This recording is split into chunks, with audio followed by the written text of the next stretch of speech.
자, 356페이지를 보시기 바랍니다. 자, 이제 경매 부분은, 경매 실무 부분은 여러분들 이제 제 과목에서는 한 문제가 나와요. 한 문제 나오고, 이제 다음 3, 4월 달에 할 매수 신청 대리 부분에서 한 문제가 나오는데, 근데 실질적으로 보면 경매 문제는 세 문제가 정도 나온다고 보시면 돼요. 왜 세 문제가 나오느냐? 그냥 민법에서 나와요. 민법의 저당권 부분과 주택임대차 부분에서 보면 경매 관련 문제가 나옵니다. 그렇기 때문에 한 세 문제 나온다라고 생각하시면 이제 민법 공부하는 부분과도 아마 연결될 거예요, 아마. 자, 일단 보죠. 오늘은 이제 경매 절차를 중심으로 할 텐데, 자, 경매 절차. 요 안에서 보통 이제 제 과목에서 나오는 부분이 거의 다 경매 절차에서 나와요. 자, 그래서 요거는 이제 순차적으로 여러분들이 하나씩 넘겨가면서 이제 그 내용들을 한번 보도록 하죠. 자, 일단은 경매를 신청합니다. 자, 일단 뭐 필기할 필요는 없고 어차피 3, 4월 달에 요약 프린트로다가 간단히 나갈 거예요. 자, 지금은 경매 절차를 한번 구경한다라고 생각하시면 돼요. 자, 일단은 경매 신청을 하면 경매 신청합니다. 경매 신청 누가 해요? 경매 신청 누가 하죠? 채권자가 하겠죠. 채권자. 자, 판결문 가진 채권자가 경매 신청합니다. 그럼 무슨 경매예요? 판결문 가진, 확정된 판결문 가지고 경매 신청합니다. 무슨 경매다? 예, 강제 경매. 지금 15분 전에 배웠어요. 15분 전에. 자, 판결문 가지고 한 경매 신청은 무슨 경매다?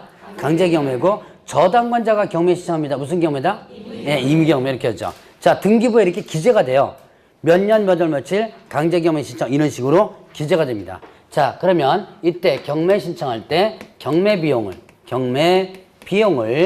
예납 미리 냅니다. 경매 비용을 예납 미리 내요. 누가 경매 비용을 미리 내요? 예, 경매 신청자가 미리 냅니다. 근데 원래 경매 비용은 누가 부담하는 거냐면 채무자가 부담한다 그래요.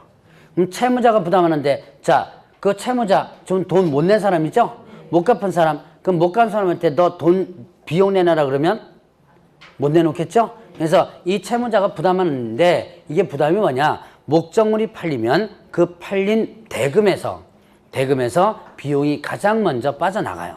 그런데 그렇게 비용 부담하면 될 거를 왜 경매 신청자가 미리 내느냐? 이거는 중간에 경매가 취소되거나 취하되는 될 때를 대비해서요. 자, 그러면 취소되거나 취하되면 목적물이 팔려요, 안 팔려요? 안 팔리죠. 자, 취소는 조금 있다가 하겠지만 법원에서 직권으로 절차를 없애는 거예요. 절차를 없애는 것을 뭐라 한다? 취소라고. 취하는 거예요. 이건 오늘 공시법에서 배웠을 거예요. 뭐 아까 보니까 어느 분이 있어. 공시법 선생님이 가장 인기 많은가 봐. 사랑스러운 공시법 선생님 모르겠던데. 아까 누가 이제 다 들었어. 자, 공시법에서 배웠죠? 공시법에서. 자, 다시. 취하라는 게 있습니다. 취하가 뭐예요? 취하란 신청자가 뭐예요? 걷어들이는 거예요. 여러분들 고소를 취한다 그러죠? 고소 취하. 신청자가 걷어들이는 거예요. 그러면, 자, 보죠. 경매를 취하는데 신청자가 도로 걷어들인다. 왜 걷어들여요? 왜 걷어들이죠? 채권을 받았으니까. 예, 받았으니까. 돈 받았으니까. 자, 그러면 보죠. 지금 경매를, 자, 이건 다음 주에 더 물어볼 겁니다. 경매를 걷어들이는 시점이 있습니다. 언제까지 경매를 취할 수 있을까요? 경매 취하는, 자, 소유권 넘어가기 전까지만 취하면 돼요. 소유권 넘어가기 전. 그러면 이제 요거는 이제 여러분들이 대답해야 돼요. 그럼 경매 취하는 언제까지 할 수 있죠? 제가 분명히 답을 알려드렸어요. 예, 대금 완납 전. 대금이 완납되는 순간에 소유권 넘어가죠? 그러니까 이 소유권에 넘어가기 전인 대금 완납 전까지 경매를 취할 수 있습니다. 다만 이때 이제 조금 이따가 절차를 살펴볼 텐데, 최고가 매수신고인과 차순위 매수신고인이 있어요. 그러면 이 사람의 동의서가 첨부돼 줘야지만 됩니다. 자, 이거는 다음 주에 물어볼 거니까 지금은 좀 기억을 해놓고 넘어가시기 바랍니다.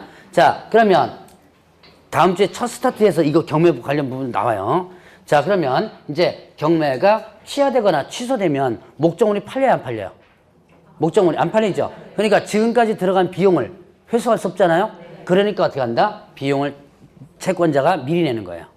자, 그러면 이제 경매 비용을 연합하고 경매 신청을 하면 이제 경매 개시 결정을 하게 됩니다.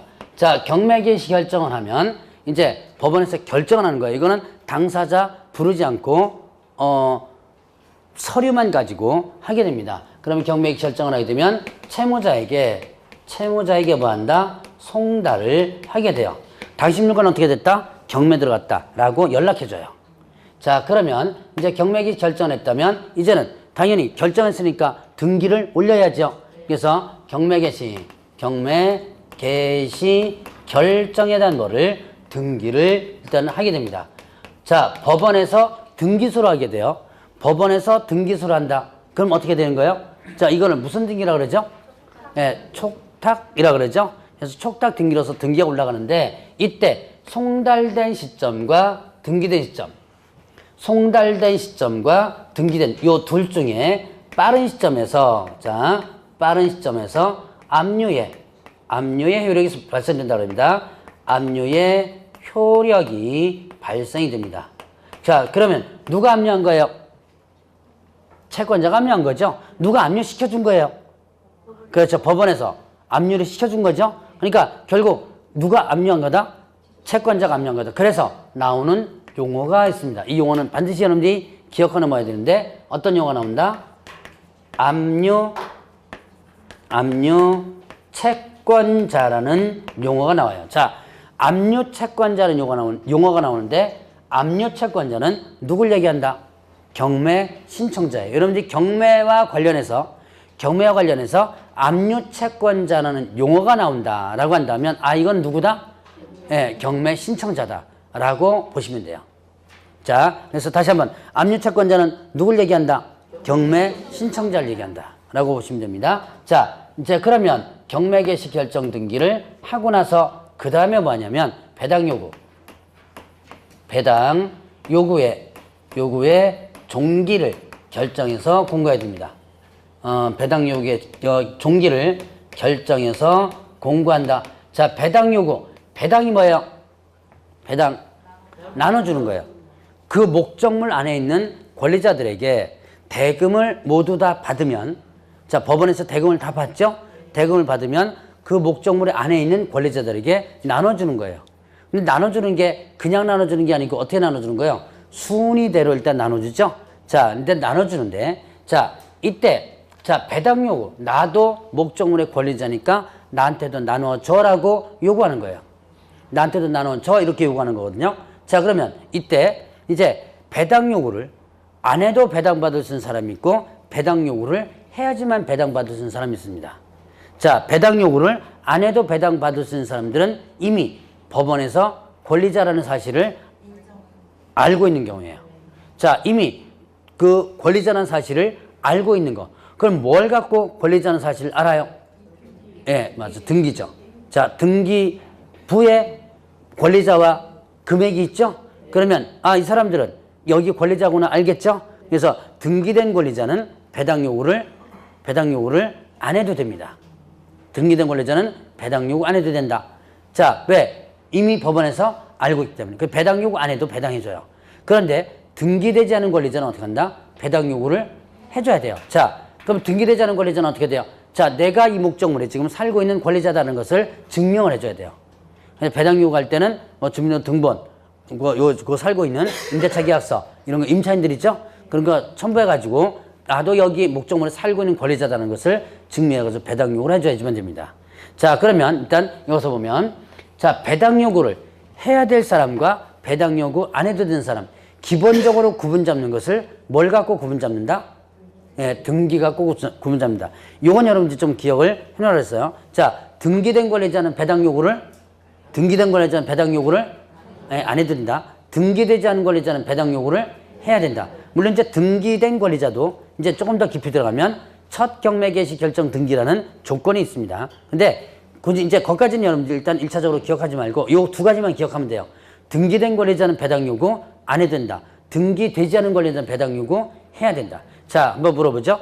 확정일자 임차인. 여러분들 주택과 상관제 배우셨죠? 확정일자 임차인. 배당 요구 해야 돼요? 안 해도 돼요? 해야 돼요? 안 해도 돼요? 왜 해도 돼요? 왜 해야 돼요? 그렇죠. 등기 안 됐으니까. 확정일자 임차인은 배당 요구를 해야 돼요. 뭐가 안 됐으니까? 등기 안 된 권리자죠? 확정일자 등기부 있는 거 아니죠? 예, 등기 안 됐으니까. 자, 그러면 소액 임차인 우선 변제, 최우선 변제 있죠? 자, 최우선 변제 받으려고 합니다. 배당 요구 해야 돼요? 안 해도 돼요? 배당 요구? 네, 해야 돼요. 왜 해야 돼요? 네, 등기 안 됐으니까. 자, 그것만 가지고 기준 잡으면 돼요. 그러면, 자, 보증금, 계약 기간이 끝나는데 보증금 안 돌려주죠? 그때 뭐 할 수 있다고 그랬어요? 임차권, 등기명령 신청할 수 있죠? 임차권 등기가 올라갔습니다. 그럼 배당 요구 해야 돼요? 안 해도 돼요? 네, 안 해도 되죠. 네, 이미 등기부가 어떻게 돼요? 등기됐으니까. 자, 3개 다 시험 문제 나온 거예요. 자, 그래서 이렇게 구분을 하면 됩니다. 자, 그러면 이제 배당 요구 종기. 종기는 뭐예요? 종기는 마지막 기일입니다. 마지막 기일을 언제까지 잡냐면 첫 매각 기일 전후로 잡게 돼요. 첫 매각 기일 첫 번째 파는 날 전후로 배당 요구 종기를 일단 잡아서 배당 요구를 할 수 있도록 합니다. 그리고 종기 결정고가 난 다음에 이제 매각 준비 들어갑니다. 매각 준비 들어가요. 자, 매각 준비 들어가는데, 자, 일단은, 현황조사합니다. 현황조사하고 감정평가해요. 자, 집행관이 현황조사하고, 그 다음에 감정평가를 하게 된다. 자, 그러면 현황조사 감정평가하면 이제 서류가 나오는데요.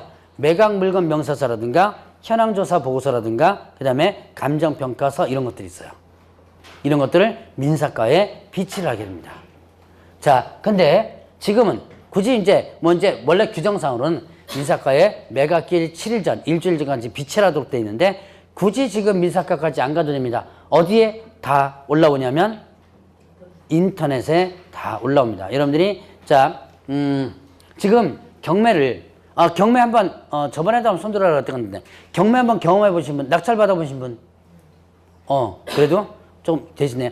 경매 상대편 경매 한번 신청해 보신 분 안 계신가요? 경매 당해 보신 분? 많이 당했어요? 자, 당해 보신 분도 한번 손 드셨습니다. 자, 경매를 지금 이거를 절차를 여러분이 공부를 하는데요. 이 절차는 경매를 어느 정도 공부하셨던 분들은 공부는 아니고 경매를 어느 정도 낙찰 받아오신 분 이런 분들은 적응이 빠른데 경매를 지금 처음 하시는 분들은 지금 상당히 힘들어요. 이걸 이제 적응하기 힘드니까 무조건 잡아 외우려고 그래요. 사실은 가장 좋은 방법은 매각 장소에 가보는 것이 가장 좋은 방법이에요. 여러분들 가까이에 있는 지방법원이 남부지방법원이 가깝나 서부지방법원이요? 서울에. 예, 남부가 가깝나요? 예, 남부지방법원에 가서 10시부터 경매를 하거든요. 쭈그리고 앉아가지고 지나가는 사람들 보고 하는 것들 보고 그냥 할 필요도 없어요. 가서 구경만 한 2시간만 하면 돼요. 어떻게 진행되고 있는지를 하면 되는데 안타깝게도 여러분들은 10시에 어디 와 있어야 되냐면 학원에 와 있어야 돼요. 그래서 제가 직접적으로 가서 한번 구경 한번 해보라 소리를 참 못합니다. 근데 요 대법원 사이트를 가면요. 거기에 보면 등기 관련 대법원에서 운영하는 등기 관련 사이트가 하나 있고 그 다음에 또 경매 관련 사이트가 하나 있어요. 거기에 가입해가지고 거기에서 부분을 갖다가 한번 보세요. 그러면 거기에 보면 매각 물건 명세서 이런 것들 사건 번호별도 다 나오고 뭐 공고되는 거 다 나오거든요. 그럼 이제 거기 보면 또 뭐 경매란 뭐 이런 것들 쭉 나올 거예요. 거기 보면 제가 여기서 떠든 것들 안에 있는데 조금 보는 눈에 익은 내용들이 좀 나올 겁니다. 한번 가서 한번 구경 한번 해보시기 바랍니다. 자, 그래서 이런 걸 해서 민사과에다 이제 비치를 하고 그 다음에 자 최저 매각 가격을 일단은 산정하게 됩니다. 자, 최저 매각 가격 최소한 이 정도는 팔아야 된다는 최저가를 일단 산정을 합니다. 자, 그러면 이제 최저 매각 가격을 산정을 하고 나서 법원에서는 아주 중요한 일을 하나 합니다. 요거는 여러분들 일반적으로 알아두셔도 편리합니다. 자, 최저 매각 가격 산정한 다음에 압류 채권자에까지 돌아갈 돈이 있는지를 가상 배당을 해봐요. 진짜 배당은 아니죠. 아직까지 팔리지 않았으니까. 진짜 배당이 아닌 가상 배당을 해봅니다. 압류 채권자가 누구예요? 경매 신청자죠. 그 경매 신청자에까지 돌아갈 돈이 있는지를 판단해 봅니다. 근데 자, 경매 신청자 즉 압류 채권자에까지 돌아갈 돈이 없다. 가상 배당을 해봐서 그럼 원칙적으로 경매를 취소시켜요. 왜? 자, 이제 여기서 경매 취소가 나옵니다. 왜 경매를 취소시키죠? 자, 압류 채권자 돌아갈 돈이 없다. 경매란 뭐예요? 경매란? 자, 개인과 개인 간의 채권 채무, 채권을 누구의 힘에 의해서 국가의 힘에 빌어서 회수하는 건데 실제로 회수가 돼야 안 돼요? 안 되죠. 그럼 경매의 의미가 없죠. 그러니까 원칙적으로 경매를 취소시키는 거예요. 그런데 이제 예외가 있습니다. 자, 압류 채권자가 남을 만한 가격을 정하여 그 가격대로 팔리지 않는다면 내가 직접 사겠다라고 약속을 하고 보증금을 제공한다면 그러면 경매가 진행돼요. 자, 잠깐 보죠. 자, 최저 매각 가격이 100만 원입니다. 100만 원 최저가예요. 그런데 최저가 100만 원을 가지고 압류 채권자에게 돌아갈 돈인지를 가상 배당을 해보니까 얘한테까지 한 푼도 돌아갈 돈이 없어요. 그러면 이제 압류 채권자에게 통지합니다. 당신한테 돌아갈 돈 없다 통지하는 거예요. 그럼 통지하면 그 통지받은 날부터 일주일이네. 자, 남을 만한 가격을 정하여 그 가격대로 팔리지 않으면 내가 직접 사겠다는 약속하는 거예요. 자, 예를 들어서 자, 최저가가 100만 원인데 100만 원 갖고는 내가 배당을 못 받지만 자, 만약에 120만 원에 팔린다면 120만 원에 팔린다면 어떻게 한다? 자, 이건 어떻게 된 거예요? 요 차익 가지고 배당 받을 수 있죠? 이 가격을 얘가 정하는 거예요. 이만큼만 팔리면 나 배당 받을 수 있다. 요 가격을 얘가 정하는 거예요. 그리고 만약에 이 가격대로 안 팔리면 이 가격에 내가 사겠다라고 약속합니다. 사겠다라고 약속했으니까 뭘 내야 돼요? 약속했으니까 돈 내야죠. 예, 보증금을 공탁합니다. 이 차익을 일단 공탁하는 거예요. 공탁하면 이제 그때는 경매가 진행돼요. 진행돼 가지고 자, 만약에 120만 원대로 팔린다면 어떻게 돼요? 나는 배당 받아 가지고 나오면 되겠죠? 그런데 자, 살 사람들이 매수 신청하는 사람들이 10만 원 써는 거예요. 그러면 그 사람한테 안 팔고 120에 얘한테 팔아버린 거죠. 자, 그러면 네가 직접 사라는 얘기죠? 안 팔리면. 근데 이거 일반인들이 어떻게 돼요? 이거 대부분 해야 안 해요? 일반인들이? 자, 나 지금 얘한테 돈 못 받아가지고 있는데 3억짜리 지금 주택을 경매 들어가는 거예요. 자, 너한테 돌아갈 돈 없으니까 네가 3억에 사라. 사요 안 사요? 그렇죠. 거의 다 포기합니다. 거의 다 포기를 하면 자, 이때 포기하면 뭐가 날라가요? 이때 포기하면 뭐가 날라가죠? 이게 날라가죠. 경매 비용. 채권자가 미리 낸 비용 있죠? 예. 자, 중간에 안 팔릴 때를 대비해서 미리 비용 받아놓는 거예요. 이게 날라가는 거예요. 그러니까 여러분들이 나중에 혹시 지금도 경매와 관련해서 더 들어가려고 하는 사람들 있다면 잘 생각하셔야 돼요. 상대편 권리 분석을 잘해가지고 나한테 돌아갈 돈이 있는지를 판단한 뒤에 경매 신청해줘야 돼요. 까딱 잘못하면 괜히 나는 받지도 못하고 뭐만 날려요? 네, 비용만 날리게 됩니다. 자, 근데 이거 사는 사람이 있습니다. 누가 사느냐? 금융기관이 사요. 금융기관은 삽니다. 왜요? 금융기관은 이걸 샀다가 어떻게 해요? 샀다가 다시 되팔므로써 채권 손실을 어떻게 돼요? 최소화시킬 수가 있죠? 전액은 다 회수는 못하더라도 환수는 못하더라도 그래도 예를 들어서 뭐 이게 지금 100만 원, 200만 원이지만 뭐 억대, 몇십억대 차이가 나면 예를 들어서 3억의 채권이 있다면 이거 해가지고 만약에 1억 5천을 건진다면 1억 5천에 대한 세이브가 되는 거죠. 1억 5천만 손실로 처리하면 되고 그래서 금융기관이 이렇게 사가지고 다시 되파는 거예요. 자, 그러면 뭔가 생각 안 나세요? 금융기관이 이렇게 보유하고 있는 부동산을 이렇게 해서 보유한 부동산을 뭐라 그런다? 그렇죠. 아까 우리 봤던 무슨 부동산? 비업무용 부동산이 이렇게 취득되는 거예요. 그래서 경매 절차를 어떻게 한다? 거쳐서 넘어온 거죠. 1차적으로. 그래서 권리 분석이 쉽다라는 특징이 나오는 겁니다. 자, 이제 여기서는 여러분들이 1차적으로 뭘 기억한다? 자, 남을 만한 가격이 없을 때는 어떻게 한다? 경매 절차가 원칙적으로 취소된다라고 하는 거. 그것만 여러분들이 일단 구분을 해보시고. 자, 그러면 이제 최저가까지 만들었습니다. 그럼 어떻게 된다? 이제 매각 기일과, 매각 기일과, 그 다음에 매각 결정 기일을 지정 공고 통지합니다. 지정 공고, 그 다음에 통지해요. 자, 이런 물건이 있다는 거 알려주는 거죠. 공고문이 보통 이제 신문 광고 나오죠. 요즘은 아까 제가 얘기했던 것처럼 홈페이지, 경매 홈페이지에 뜹니다. 대법원 홈페이지에. 자, 그러면 일반인들, 여러분들 어떻게 돼요? 알겠죠? 그럼 이제 매수청 준비하겠죠. 현장 확인도 가보고요. 이렇게 물건 열람도 해보고요. 권리 분석도 하고요. 그래서 이제는 분석을 한 다음에 매각기일에 돌아오는 거예요. 매각기일. 자, 매각기일 무슨 날이에요? 파는 날이죠. 자, 경매는 지금 팔고 사는 개념으로 바뀝니다. 옛날에는 낙찰, 입찰, 경락 이런 식으로 일본식 표현이 있었는데 지금은 매각과 매수라는 표현을 쓰고요. 입찰이라는 표현을 아직도 쓰고 있어요. 자, 보죠. 여기에 파는 방법이 있습니다. 입찰 방법. 자, 입찰 방법은 어떻다?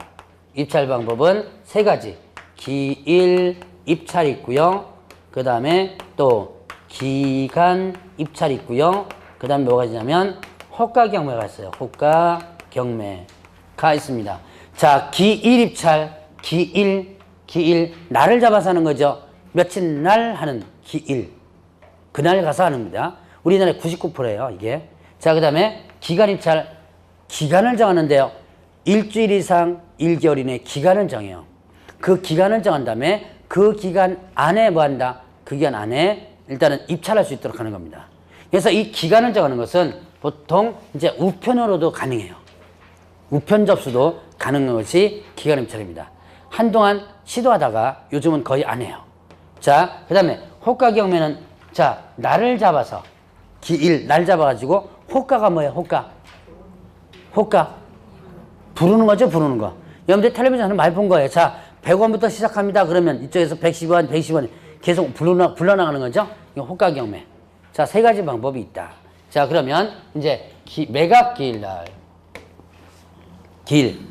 그날 갑니다. 법원에 가면 자, 보통 이제 10시부터 시작합니다. 가보신 분은 이제 알 거예요.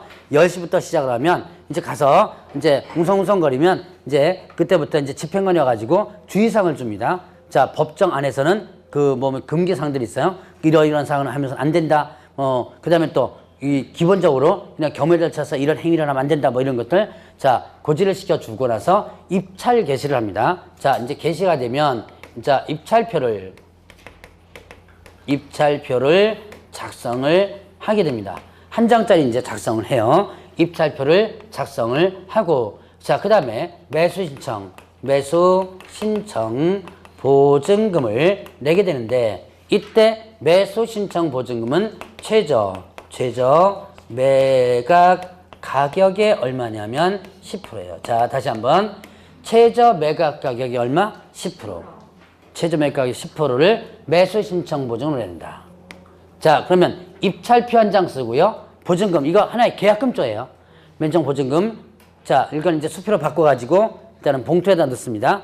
우편 봉투 같은 보증금 봉투가 있어요. 거기다 넣고 두를 입찰 봉투로 요만한 봉투가 있어요. 그거는 넣어가지고 풀칠해가지고 함에 집어넣어요. 자, 입찰이 개시되면 1시간 이내는 종결할 수 없다 그래요. 규정상에. 그럼 이제 여러분들이 집행관이 기다렸다가 1시간이 지난 경과된 뒤에는 이제는 종결시킵니다.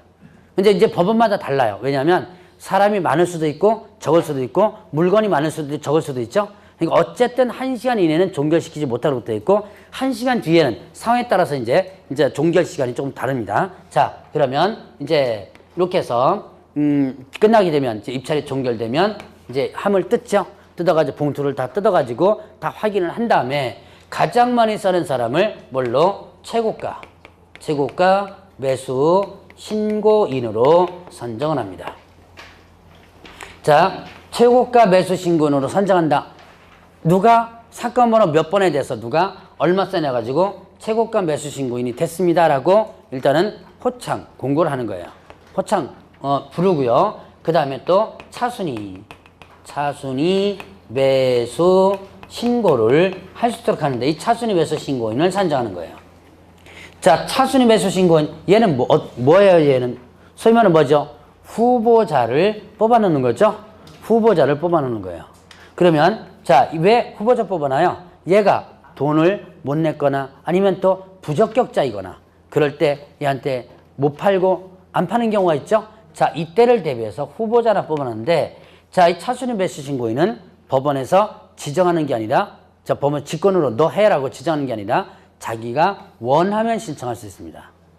그럼 어떤 물건에 대해서 차순위가 없을 수 있고요. 그 다음에 자, 차순위 자격 시험 문제 상당히 자주 나오는 겁니다. 자, 11월 달에 아마 제 경매 절차 들었던 분들 잠깐 들었을 거예요.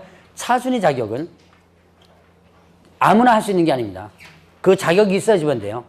최고가 매수 신고인이 써낸 금액에서 보증 금액을 뺀 액수를 넘을 때만 할 수 있다.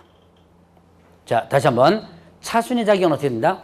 최고가 매수 신고인이 써낸 금액에서 보증 금액을 뺀 액수를 넘을 때만 할 수 있다. 이때 넘는다는 것은 무슨 뜻이에요? 뭐뭐를 넘는다. 초과라는 개념이에요. 자, 두 번 얘기했는데 그래도 여러분들이 좀 기억이 감이 안 잡힌다면 자, 일단 한번 보죠. 자, 이제 360페이지 제가 차순위 하는 부분이 있습니다. 자, 최고가 매수 신고인이 써낸 금액에서 보증금을 뺀 액수를 넘을 때만 할 수 있다고 했습니다. 자, 최저가가 100만 원이에요. 최저가가 100만 원입니다. 그런데 어떤 사람이 120만 원을 써냈어요. 이게 뭐냐면 최고가입니다. 최고가 매수 신고인이에요. 그러면 이 사람 보증금 얼마 냈어요? 자, 다시 한번 매수 신청. 이 시험 문제 엄청나게 잘 나와요. 지금 아마 이거만 횟수만 따져도 한 6번 나왔습니다. 엄청나게 잘 나온다고 해야지만 기억해요. 자, 매수 신청 보증금은 얼마다? 최저 매각 가격이 얼마? 10만 원. 자, 10만 원이 알고. 아, 오늘 또 왜 이러냐. 자, 최저 매각 가격이 얼마? 10%. 자, 최저 답을 벌써 얘기했네. 자, 최저 매각 가격이 얼마다? 10%. 자, 그럼 여기서 결국 이거에 뭐예요? 이거에 10%죠? 그러니까 얼마? 10만 원. 자, 이 사람은 120만 원 써낸 사람은 어떻게 된다? 보증금 얼마 냈다? 10만 원을 낸 거죠. 자, 그러면 최고가 매수 신고인이 써낸 금액에서 10만 원, 즉 보증금을 뺀 액수를 넘을 때만 할 수 있다. 요걸 빼서 얼마 나와요? 110 나오죠? 110보다 넘어야지만 된다. 자, 그러면 111만 원으로 한번 해보죠. 자, 요즘은 1000단위로 적을 수 있는지 모르겠네요. 제가 예전에 할 때는 그 만 단위로다가 적었었는데 금액을 요즘은 1000단위까지 적을 수 있는지 모르겠습니다. 자, 어쨌든 저는 그냥 만 단위로 한번 해보죠. 자, 보겠습니다. 그러면 여기서 보죠. 지금 여기에서 보면 자, 110보다는 높죠. 자, 얘부터 시작해서 요 밑에까지 해가지고 얘가 이제 최고가니까 요 사이에 있는 사람들이 차순위 매수 신고를 할 수 있어요. 이렇게 제한시킨 이유가 있습니다. 자, 얘가 돈 못 내면 누가 돈을 내요? 차순위가 돈을, 이제 차순위 넘어가죠. 차순위가 얼마 사는 거예요? 얼마 사는 거죠? 111만 원. 자, 너 최고가가 120 했으니까 너도 120 이게 아니죠? 내가 111만 원에 사기로 했으니까 111만 원에 사는 거죠. 얘가 샀어요. 얘가 차순위라고 치고. 그러면 이제 이때 요 10만 원이 문제입니다. 10만 원 누가 낸 10만 원이에요? 최고가. 얘가 낸 10만 원 있죠? 보증금. 이거 돌려줘요? 안 돌려줘요? 안 돌려주죠? 몰수됩니다, 이거. 이게 뭐라 그랬어요? 계약금조죠. 계약 위반했으니까 이거는 돌려주지 않습니다. 이건 돌려주지 않고 법원에서 갔느냐? 법원에서 갖는 건 아니에요. 배당금액에 합산하게 됩니다. 20만 원을 어디에요? 배당금액에 합산해야 된다. 그럼 배당금액이 얼마가 되는 거예요, 지금? 121만 원. 이 효과를 내기 위해서요. 그럼 어떤 효과예요? 누구한테 팔아도, 차순위한테 팔아도 배당금액은 최소한 누가 써낸 것보다 높아요? 최고가가 써낸 것보다 높죠? 누구를 보호하기 위해서? 그 안에 있는 목적물에 있는 권리자, 배당받을 권리자를 보호하기 위해서요. 예를 들어서 만약에 105만 원이 차순위 할 수 있다라고 쳤을 때, 만약 이때 이렇게 할 수 있다고 친다면 자, 얘가 만약에 차순위가 됐다면 여기다가 10만 원 얹히더라도 어떻게 돼요? 115만 원밖에 안 되죠. 그러면 벌써 5만 원, 최고가로 봤을 때는 5만 원의 돈이 날아가 버리죠. 그럼 배당받을 사람은 이미 5만 원의 돈을 배당을 못 받게 되는 상황이 발생되죠. 자, 그래서 얘네들을 보호하기 위해서 이 조건을 만들어 준 거예요.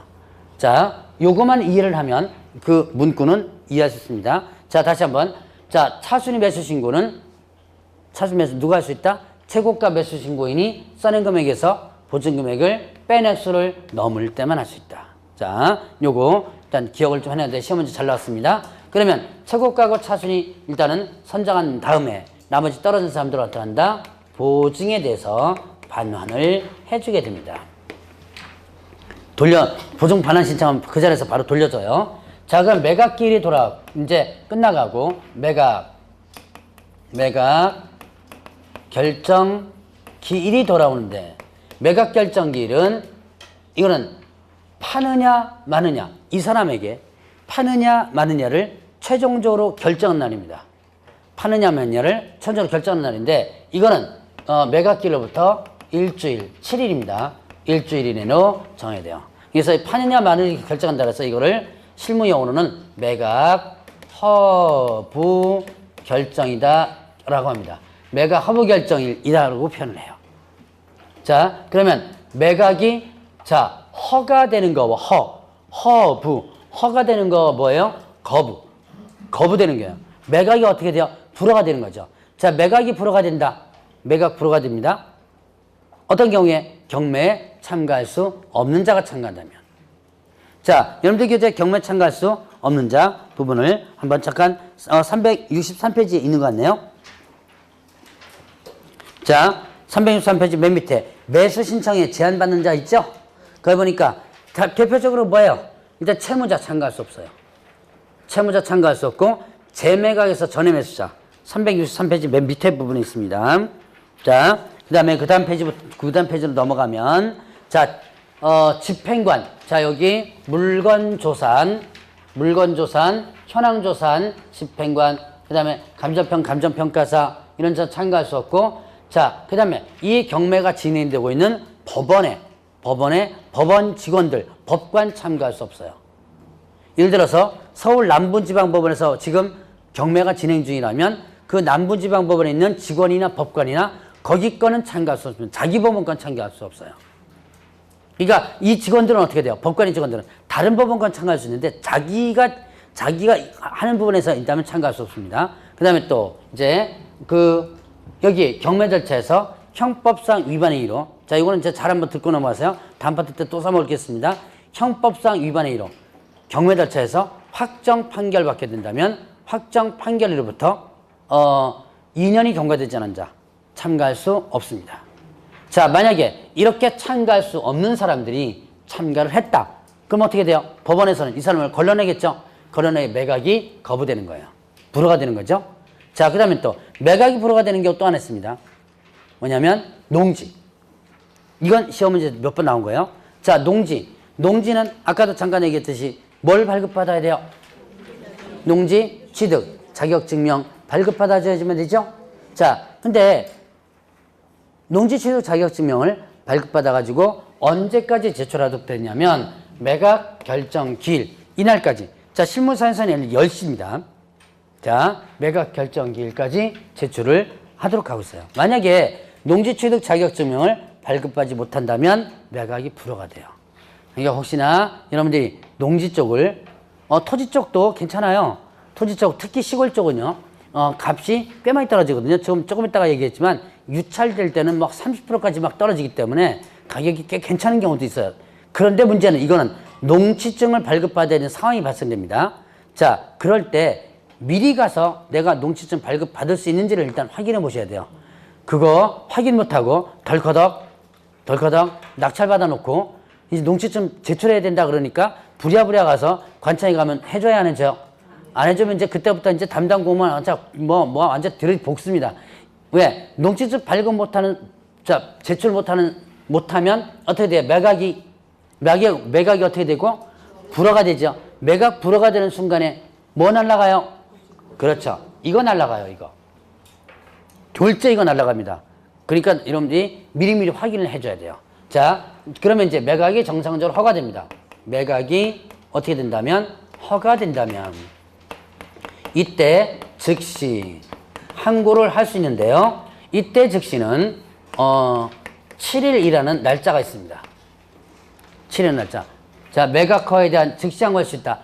이 허가 항고는 뭐 여러 가지가 있어요. 뭐 엄청나게 많은데요. 항고 사유가 간단해요. 이 사람에게 뭐 요거 한 두 가지만 얘기하면 이 사람에게 허가가 안 됩니다. 이 사람 부적격자입니다. 라고 주장하거나 아니면 절차가 뭔가 잘못됐습니다. 뭐 이렇게 주장하거나 여러 가지 사유가 있어요.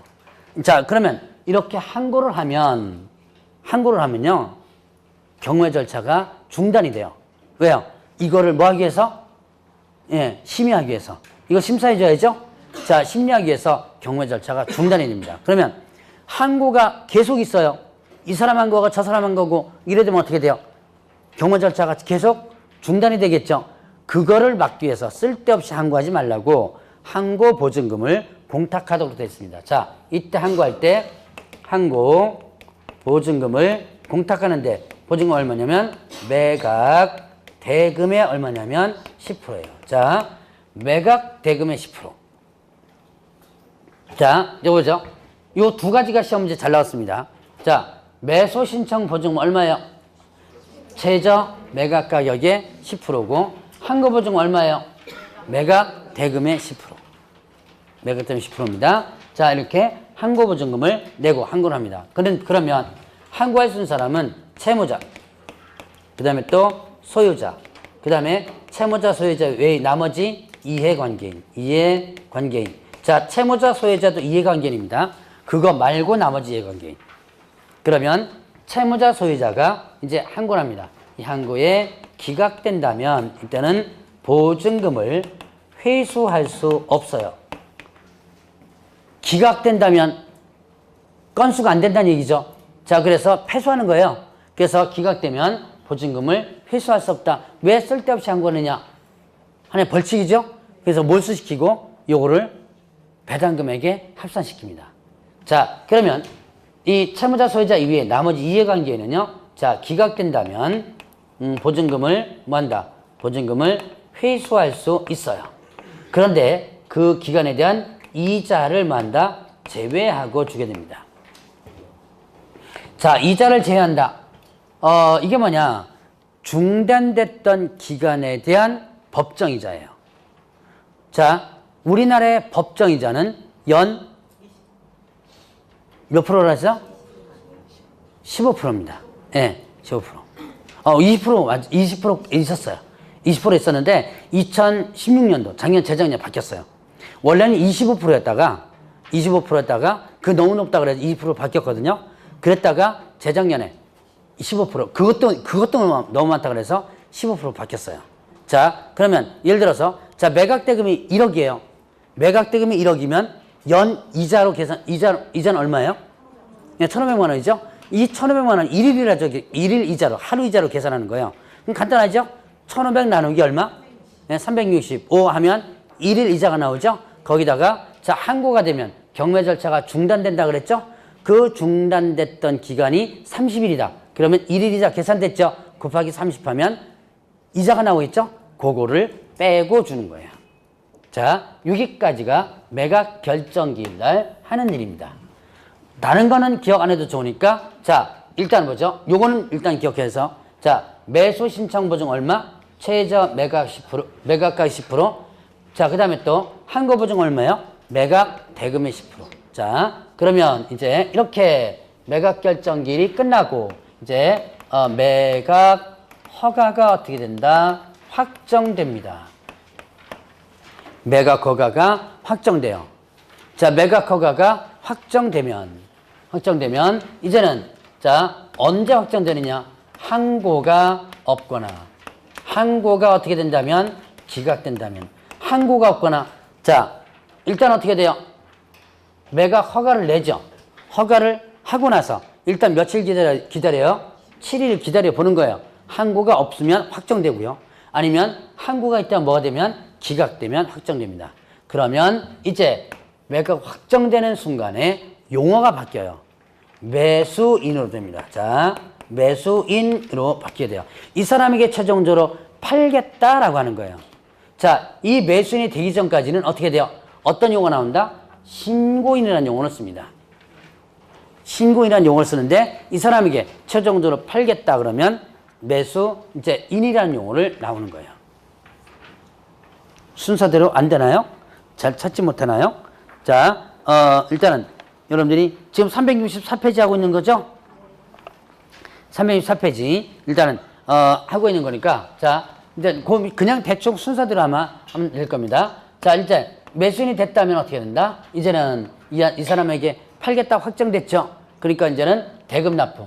자 대금 납부 기한을 줍니다. 자 기한 언제까지 내라? 예를 들어서 3월 31일까지 내라. 이게 기한이에요. 3월 30일 날 내라. 이건 뭐예요? 3월 30일 날 내라. 기일이에요. 자, 3월 30일 날 내라. 이건 기일이거든요. 3월 30일까지 내라. 이게 뭐예요? 기한. 자, 그러면 이 기한 안에 돈 다 내면 돈 다 내는 순간에 기한 안에 돈 내는 순간에 어떻게 돼요? 소유권이 취득되죠. 그런데 이 기한에 돈을 다 못 냅니다. 못 내면 어떻게 돼요? 돈을 못 내면 어디로 넘어가요? 차순위로 넘어가겠죠. 후보자 뽑아놨으니까. 그럼 차순위가 없을 수도 있죠. 아니면 차순위가 또 포기할 수도 있죠. 그러면 다시 매각 들어가요. 이걸 뭐라 그러냐면 재매각이라 그래요. 자, 재매각 팔렸다가 다시 파는 거예요. 팔렸다 다시 판다 그래서 재매각이 그러는데 이건 언제 하냐면 대금 어떻게 한다? 미납시. 이때는요. 자, 종전의 최저 매각 가격을 그대로 적용합니다. 종전의 매각 조건을 그대로 적용한다 그래요. 그래서 저감되지 않습니다. 즉 깎아주지 않아요. 종전의 매각 조건을 그대로 적용한다. 자, 그 다음에 새매각이라는 게 있어요. 새매각. 이거는 뭐냐면 안 팔린 상태에서 새로 판다 그래서 새매각이라고 그래요. 어떤 경우냐면 매각이 불허가 됐을 때와 불허가 됐을 때, 그 다음에 또 유찰됐을 때 이런 경우입니다. 자, 매각 불허가 이거 어떻게 된 거예요? 부적격자지요. 그러니까 법원에서는 너한테는 안 팔어 이렇게 된 거죠. 이게 매각 불허가 안 팔린 거죠. 자, 그런데 이때는 저감되지가 않습니다. 깎아주진 않아요. 자, 종전의 매각 조건을 그대로 적용한다는 겁니다. 자, 유찰됩니다. 유찰이 뭐예요? 응찰자가 매수하려는 사람이 없는 거죠. 그래서 이제 안 팔리니까 다시 파는 거예요. 다시 팔. 이때는 저감됩니다. 깎아줍니다. 이때는 종전의 매각 조건에서 자, 보통 대도시는 20%, 중소도시 같은 경우는 30%. 여러분이 군지역이나 조그만 시지역 같은 데 가죠? 여기서는 막 광명이나 이런 데서는 저건데, 저쪽, 외곽 쪽으로 가면, 30%까지 떨어져요. 자, 요거는 저감된다. 자, 그럼 이제 이유를 알고 나가죠. 이 두 가지는 안 깎아줍니다. 종전 가격 그대로 팔아요. 이건 깎아줍니다. 이거 왜 안 깎아줘요? 네, 살 사람이 있으니까. 자, 이거 여러분들 한번 간단하게 구분하면 돼요. 자, 이 두 사람은 뭐가 문제예요? 사람이 문제죠. 물건이 문제가 아니죠. 그러니까 얘가 돈 못 냈거나 얘가 부적격자거나 사람이 문제죠. 물건이 문제가 아니에요. 그러니까 안 깎아주더라도 살 사람이 있겠죠. 근데 이거는 뭐가 문제예요? 물건이 문제니까 깎아줘야지만 팔리겠죠. 그래서 깎아주는 거예요. 자, 그렇게만 여러분들 일단 이해하면 돼요. 근데 혹시나 여러분들이 나중에 재매각 물건 조심해서 사세요. 이거는 권리 분석 잘못해가지고 포기하는 경우에 물건이 많아요. 그러니까 뭐까지 해가지고 매수인까지 이제 매각 허가 확정됐는데 나중에 보니까 분석 잘못됐거든요. 그래서 포기하는 물건들이 대부분입니다. 이게는 사실은. 그래서 요거는 일단은 제가 지금 금방 요거는 저감된다 안 된다. 이거는 시험자마다 나온 겁니다. 저감된다 안 된다 이유를 설명하기 위해서 이거는 사람이 문제고 이거 물건이 문제고 이렇게 했지만 나중에 재매각 물건은 다시 한번 봐야 될 필요성이 있어요. 어쨌든 요거는 여러분들이 좀 기억해야 될 부분이고, 자, 대금 납부 기한 안에 돈 다 내면 이제 배당 기일을 지정해서 실시하는데요. 자, 이거는 배당 순서와 관련된 부분은 요번에 안 하고 다음 파트에 하도록 하겠습니다. 민법에서도 아마 조금 배울 부분이 있을 거예요. 자, 그러고 나서 소유권 이전 등기 촉탁 들어갑니다. 소유권 이전 촉탁 들어가면서 자, 인도 명령 신청을 할 수 있도록 하는데 자, 인도 명령 신청. 인도 명령이 뭐예요? 인도 명령 쫓아내는 거예요. 쫓아내는 거. 자, 인도 명령 쫓아내는 건데 원래 쫓아내는 방법이 두 가지가 있다고 그랬어요. 뭐냐면 명도 소송이 있고 그 다음에 또 인도 명령이 있습니다. 명도 소송은 이거는 소송이에요. 대법원까지 올라가면 2년 넘게 걸리고요. 돈도 많이 걸립니다. 제가 옛날에 저 민사소송 한 번 했는데 고등법원까지 올라갔는데요. 정확하게 고등법원까지 가서 판결 나는 시간이 1년 2개월이었어요. 그게 총 14개월. 거기다 이제 대법원까지 올라가면 또 대법원도 계류 사건이 많아가지고요. 되게 또 오래 걸려요. 대법원 올라간다 그래서 뭐 한 1, 2개월 떨커덕 하는 게 아니라 대법원은 하나 올라가죠. 그래서 꽤 오래 걸립니다. 한 2년 넘게 걸려요. 자, 그래서 이런 거 같은 경우는 여러분들이 이제 이 명도 소송은 되게 힘들어요. 그래서 산 사람에게 특혜를 주는 것이 바로 뭐냐면 인도 명령입니다. 자, 그러면 법원에다가 인도 명령 신청을 하게 되면 법원에서 인도 명령서를 하나 주거든요. 그게 명도 소송의 판결문과 같은 개념이에요. 그럼 그거 가지고 나중에 어떻게 돼요? 이제 그 목적물 안에 있는 사람들 어떻게 돼요? 쫓아내면 되겠죠. 자, 쫓아낼 사람들이 누구냐면 그럼 인도 명령 신청은 대금 완납일로부터 보통 6월 이내 해줘야 돼요. 자, 대금 완납일로부터 몇 월 이내? 6개월 이내. 이거는 특혜를 주는 거기 때문에 이 안에 만약에 안 하면 이제는 인도 명령 신청을 못 합니다. 이제 소송으로 들어가 줘야지만 돼요. 자, 그리고 채무자, 그 다음에 또 소유자, 그 다음에 또 부동산 위의 점유자에 대해서 할 수 있는데요. 이 점유자가 매수인에게 대항할 수 있다면 이때는 인도 명령 대상이 안 됩니다. 매수인에게 대항할 수 있다면 누가 책임져야 되는 거예요? 매수인이 책임져 줘야 되는 거예요. 자, 그러면 매수인이 책임져 줄 부분이 있는데 그게 바로 이제 권리 분석입니다.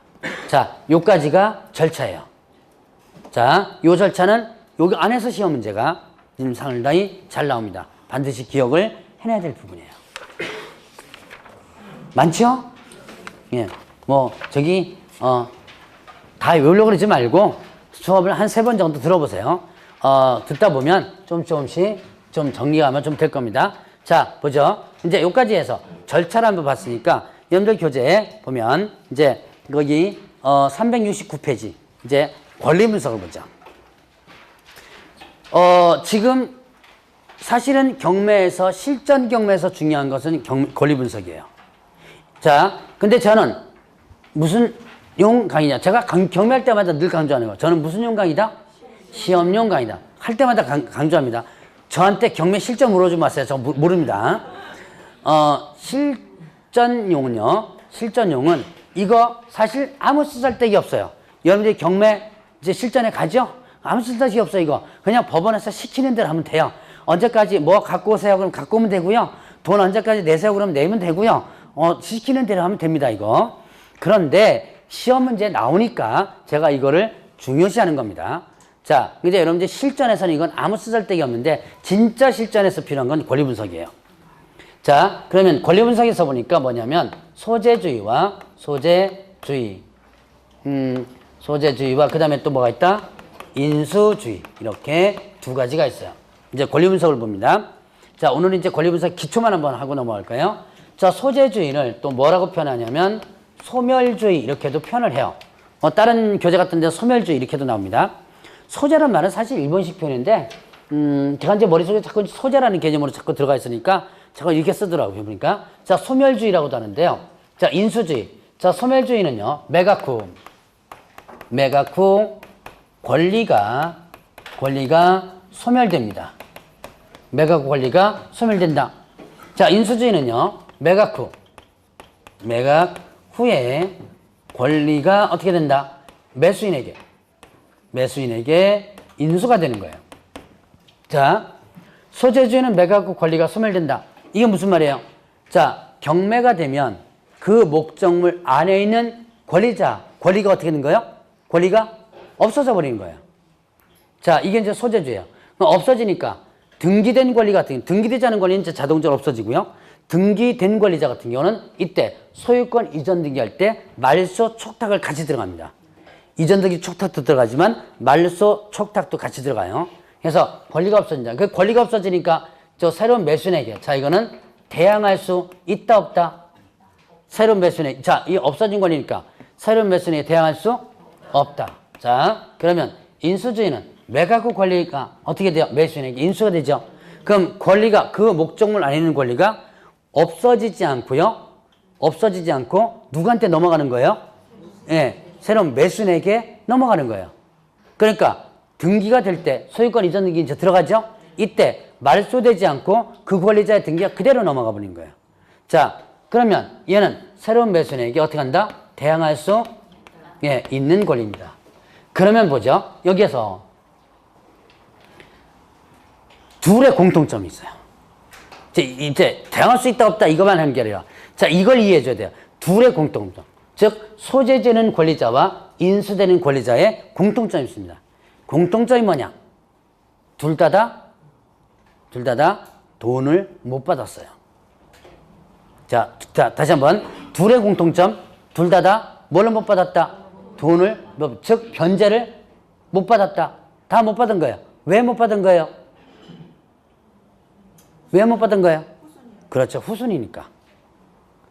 선순위면 다 받겠죠? 네, 배당 순서에서, 배당 순위에서 선순위면 다 받겠죠, 당연히. 근데 후순위다 보니까 어떻게 돼요? 앞순위 다 잘라먹고 나니까 뒤에까지 남을 돈이 없죠? 그러니까 후순위인 거예요. 후순위에서 돈을 못 받았어요. 자, 이제 공통점. 둘 다 뭘 못 받았다? 돈을 못 받았다. 배당을 못 받은 거예요. 그런데 그 못 받은 돈을 소재주의 권리는 어떻게 돼요? 대항할 수 없으니까 어떻게 돼요? 이 못 받은 돈을 누구한테 달라고 할 수 없다? 예, 매수인, 새로운 매수인이죠? 얘한테 달라고 할 수 없는 거예요. 근데 인수주의는 어떻게 돼요? 인수되는 권리는 돈 다 못 받았죠? 내가 후순위예요. 돈 못 받았어요. 근데 어떻게 돼요? 그 못 받은 돈을 누구한테? 예, 매수인, 얘한테 달라고 할 수 있는 권리라는 거예요. 그러면 자, 이 두 가지를 어떻게 한다? 기준을 잡아야 되는데, 자, 이 기준 잡는 권리를 뭐라 하냐면 말소 기준 권리라고 합니다. 기준 권리라 그래요. 자, 그러면 말소 기준 권리가 될 수 있는 권리, 요게 될 수 있는 권리가 있습니다. 말소 기준 권리가 될 수 있는 권리는, 자, 저당권, 그 다음에 가압류, 그 다음에 또 담보가등기. 자, 담보가등기. 이런 게 있습니다. 자, 저당권, 그 다음에 또 가압류, 담보가등기. 이거는 말소기준 권리가 될 수 있는 권리예요. 자, 그러면 이 말소기준 권리가 될 수 있는 권리인데, 여기에 특징. 얘네들은요, 항상 소멸되는 권리예요. 무슨 뜻이에요? 항상 소멸된다. 항상 얘네들 권리는요, 항상 경매가 되면 없어진다. 그럼 얘네들은 돈을 다 못 받았을 때 매수인에게 나 돈 얼마 못 받았으니까 네가 내놔 라고 할 수 없는 권리자입니다. 혹시 민법에서 저당권 배울 때 저당권은 경매에 의하여 소멸된다 라는 문구 혹시 배우셨나요? 네. 그게 무슨 뜻이에요? 저당권은 경매에 의해서 소멸된다. 그럼 무슨 뜻? 그게 간단해요. 저당권은 경매에서 소멸된다는 얘기예요. 간단해요. 그럼 이게 뭐예요?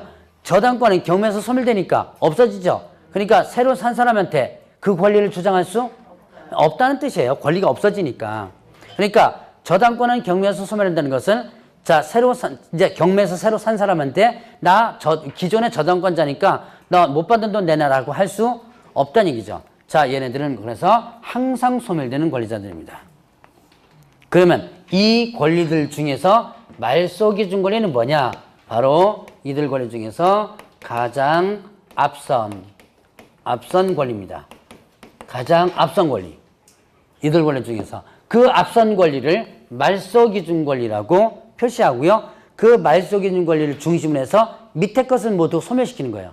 소멸시킨다는 것은 밑에 것은 못 받더라도 얘한테 뭐한테 대항할 수 없도록 만들어 놓은 거예요. 그리고 이 말소기준 권리를 중심으로 해서 위에 것은 어떻게 한다?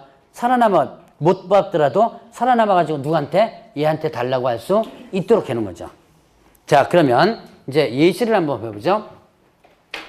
자, 거기 맨 앞에 대항력을 갖추고요. 이거는 이제 3월 달에도 똑같은 예시 갖고 한번 예를 들을 겁니다. 대항력 갖추고 확정일자가 없는 임차인이 맨 앞에 와 있습니다. 그 상태에서 저당권이 설정되고요. 그리고 대항력 갖추고 그 다음에 확정일자가 있는 임차인이 있고요. 그 다음에 담보가등기가 있고 담보가등기가 있고 그 다음 맨 뒤에 대항력 갖추고 그 다음에 확정일자가 있는 임차인이 있어요. 자, 어떤 주택이 경매가 들어가는데 권리 분석을 해보니까 이런 분석이 나오더라. 이제 이 권리 분석하는 게 여러분들 이제 실전 경험 같은 데 가면요. 연습하는 게 이런 거 연습해요. 자, 보죠. 이때 말소기준 권리가 될 수 있는 권리가 뭐예요? 저당권. 또 하나. 네, 담보가등기. 자, 일단 여러분들이 실제로 권리 분석할 때 다 찾아야 돼요, 일단. 네, 다 찾는 이유가 있습니다. 자, 일단은 저당권과 그 다음에 또 담보가등기. 이게 말소기준 권리가 될 수 있는 권리예요. 자, 그러면 이 둘 중에서 뭐가 말소기준 권리가 된다? 예, 저당권. 자, 이런 권리들 중에서 어떻게 돼요? 가장 앞선 권리가 말소기준 권리가 된다 그랬죠? 자, 그러면 이 둘 중에 앞선 권리는 얘죠? 얘가 뭐가 된다? 말소기준 권리가 되는 거예요. 자, 말소기준 권리가 됩니다. 그럼 얘를 중심으로 해서 얘 특징이 뭐예요? 항상 자, 여기 이런 권리의 특징이 항상 소멸된다. 그럼 얘네들은 경매가 되면 항상 매수인에게 대항할 수 없는 권리죠? 자, 그러면 얘가 항상 소멸되는 거예요. 자, 얘를 중심으로 해서 이 밑에 것을 모두 법적으로 소멸시키는 거예요. 즉, 얘네들은 돈을 못 받더라도 매수인에게 달라고 할 수 없다. 그러니까 얘네들은요, 나가라 그러면 어떻게 돼요? 나가야 돼요. 못 나가겠다 그러면요, 예, 쫓아내면 됩니다. 이거 어디 갔냐? 저기 있다. 여기 쫓아내면 돼요. 나가라 그러면 나가야죠. 예, 안 나가면 쫓아내면 됩니다. 자, 이렇게 얘부터 시작해서 소멸시키는 이유, 이거는 형평성의 원칙이라고 그래요. 자, 이게 뭐냐면 앞의 권리가 소멸되는데 뒤의 권리가 살아난다면, 이게 살아난다면 누가 억울해요? 앞에 권리가 억울하죠?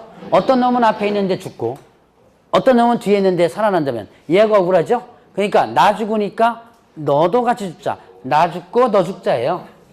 간단합니다, 이거는. 자, 맨 앞에 있는 내가 죽으니까 너네들도 같이 죽어라. 나 죽고 너 죽자. 이게 무슨 원칙이다? 형평성의 원칙이다. 자, 이제 이렇게 해서 소멸시킵니다. 자, 그러면 이제 위에 있는 이 사람 보죠. 맨 위에 뭘 갖췄어요, 지금? 대항력 갖췄죠? 자, 대항력 갖췄습니다. 대항력 갖췄어요? 다행히 대항력 갖췄어요. 그리고 말소기준 권리 위에 있죠? 대항력 갖췄어도 말소기준 밑에 있으면 강제해서 소멸시키죠? 근데 말소기준 위에 있고 대항력 갖췄어요? 뭐가 없어요, 지금? 그러면 배당 순위는 어떻게 돼요? 배당 순위는 확정일자를 받음으로써 후순위 권리자의 우선에서 변제받을 수 있죠. 근데 확정일자를 안 받았죠. 그러니까 순위가 있어요, 없어요? 없죠. 그럼 순위가 없으니까 어떻게 돼요? 배당 순위에서는 뭐 빠지진 않아요. 네, 배당 순위에 빠지진 않지만 맨 꼴순위 일반 채권. 그러니까 맨 뒤로 널짜놨다가 어떻게 돼요? 나중에 자, 여기서 이제 배당 순위가 이렇게 되죠? 그러다 돈 남으면 이제 일단 일반 채권에 의해서 평등 배분하거든요. 그래서 이렇게 합니다. 근데 현실적으로 얘는 거의 받을 수 없죠. 빠지지 않지만 일단은 현실적으로 받을 수 없어요. 그러나 얘는 걱정 안 해도 돼요. 왜? 말소기준 권리 위에 있죠. 얘는 어떻게 된다? 예, 바로 얘가 책임져야 될 권리예요. 얘가 배당을 다 못 받더라도 누가요? 얘가 책임져야 돼. 말소 기준이 위에 있고 뭘 갖췄다? 대항할 수 있죠. 이게 바로 이제 대항력 있는 이렇게 표현되는 거예요. 자, 바로 얘는 인수되는 권리에 해당되죠. 기본적으로 말소 기준 권리를 중심으로 해서 위에 것은 일단 기본적으로 살아납니다. 라고 일단 여러분들이 보시면 돼요. 자, 바로 얘가 인수되는 권리에 해당된다. 그러니까 이런 권리자가 많은데도 불구하고 만약에 분석 잘못해가지고 들어갔다가 포기하는 경우들도 종종 있어요. 그래서 권리 분석이 상당히 중요하다라는 부분이에요. 오늘은 여기까지 하는데 다음 파트는 요거 갖고도 분석을 조금 더 할 겁니다, 아마. 지금은 이 소재주의 인수주의 개념만 정확히만 이해하면 됩니다. 자, 오늘은 여기까지 하고, 자, 이제 맨청 대법원 규칙은 다음 파트에 하기로 하겠습니다. 자, 다음 주부터는 맨 앞부터 다시 진도 나가죠? 자, 다음 주부터는 빠지지 말고 꼭 오셔야지만 됩니다. 자, 다음 주부터 하겠습니다.